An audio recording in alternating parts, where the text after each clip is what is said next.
ये वीडियो मेरी उन शरारती किस्म के लोगों के लिए है जो उन डॉक्टर्स के ऊपर या पुलिस वालों के ऊपर हमला करते हैं, उन पर पत्थरबाजी करते हैं, उनको अपनी ड्यूटी नहीं करने दी जा रही है। जैसे कि आप भी देख रहे होंगे न्यूज चैनल्स में या कोई अन्य जो वायरल वीडियो आ रही है, उनमें दिखाया जा रहा है कि डॉक्टर्स के ऊपर हमला कर रहे हैं, उन पर पत्थरबाजी कर रहे हैं या पुलिस अफसर्स के साथ मारपीट कर रहे हैं। या जब भी कोई डॉक्टर अपनी ड्यूटी करके घर जाते हैं तो उनके साथ रास्ते में मारपीट करते हैं या उनके व्हीकल के ऊपर पत्थरबाजी करते हैं। तो इन जैसे लोगों को सबक सिखाने के लिए जो हमारा महामारी रोग अधिनियम था, उसमें संशोधन के द्वारा इन जैसे व्यक्तियों को दंड देने के लिए कठोर प्रावधान किए गए हैं और उनके ऊपर जुर्माने का भी प्रावधान किया गया है।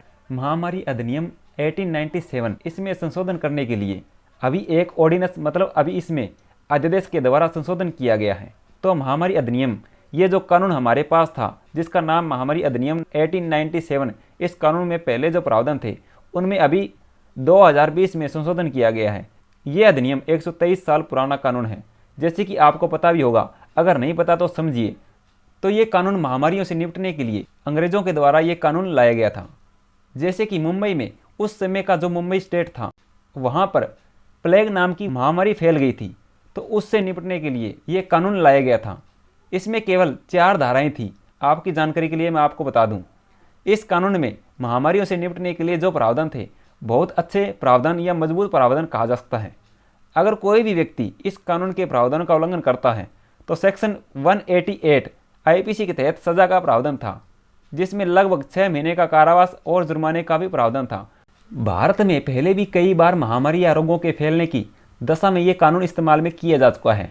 1959 में हैजा प्रकोप को देखते हुए उड़ीसा सरकार ने ये कानून पुणे जिले में कानून लागू करवाया था। 2019 में स्वाइन फ्लू जब फैल गया था तब इसके सेक्शन 2 को लागू कर दिया गया था। फिर 2018 में ही गुजरात के वडोदरा जिले के गांव में 31 लोगों के क्लोरा के लक्षण मिले थे, तब ये कानून लागू किया गया था। उससे पहले चंडीगढ़ 2015 में डेंगू की रोकथाम के लिए ये कानून लागू किया गया था। तो इस तरह से समय समय पर इस कानून का प्रयोग सरकार करती रहती है। लेकिन एक अच्छी बात यह है कि मोदी जी ने 22 तारीख को शाम को 5:52 पर एक ट्वीट किया और ये जानकारी दी कि इसमें ये संशोधन आ गया है, जैसे कि आप सामने देख पा रहे हैं। तो ये संशोधन क्यों लाया गया, ये मैं आपको पहले बता दूं कि लगातार घटनाएं आ रही थी कि जो स्वास्थ्य कर्मी हैं या जो पुलिस कर्मी हैं, जिनको हम कोरोना वॉरियर्स कह रहे हैं, जो देश और समाज की सुरक्षा के लिए लड़ रहे हैं, उन पर लगातार हमले हो रहे थे, उन पर पत्थरबाजी हो रही थी, उन पर चाकू से हमला किया जा रहा था। जैसे कि आप देख रहे हैं काफ़ी जगह पर पुलिस वालों पर या कहीं स्वास्थ्य कर्मी हैं जो मेडिकल ऑफिसर्स हैं, उन पर पत्थरबाजी हो रही थी। उनके दिशा निर्देशों के अनुसार अपने आप को नहीं डाल रहे थे और सरकार के नियमों का भी पालन नहीं कर रहे थे। तो इन सब को रोकने के लिए ये संशोधन लाया गया। जो पहले महामारी रोग अधिनियम था उसमें भी सजा के बहुत प्रावधान थे, लेकिन अब जो प्रावधान चेंज हो गया है, तो पहले आप ये देख रहे हैं सरकार महामारी रोग अधिनियम में संशोधन के लिए अध्यादेश ला चुकी है। तो ये अध्यादेश कैसे आता है ये मैं आपको बता दूं। आर्टिकल 123 इंडियन कॉन्स्टिट्यूशन ये प्रोविजन करता है कि जब कभी अर्जेंट कोई मामला हो और संसद सत्र में ना हो, तब केंद्र की सरकार यानी कार्यपालिका जो है वो ये ला सकती है अध्यादेश। तो केंद्र की सरकार ने उस शक्ति का इस्तेमाल करते हुए आर्टिकल 123 के अंदर ये अध्यादेश लाई है, जिसमें कि ये जो महामारी अधिनियम है इसमें संशोधन किया गया है।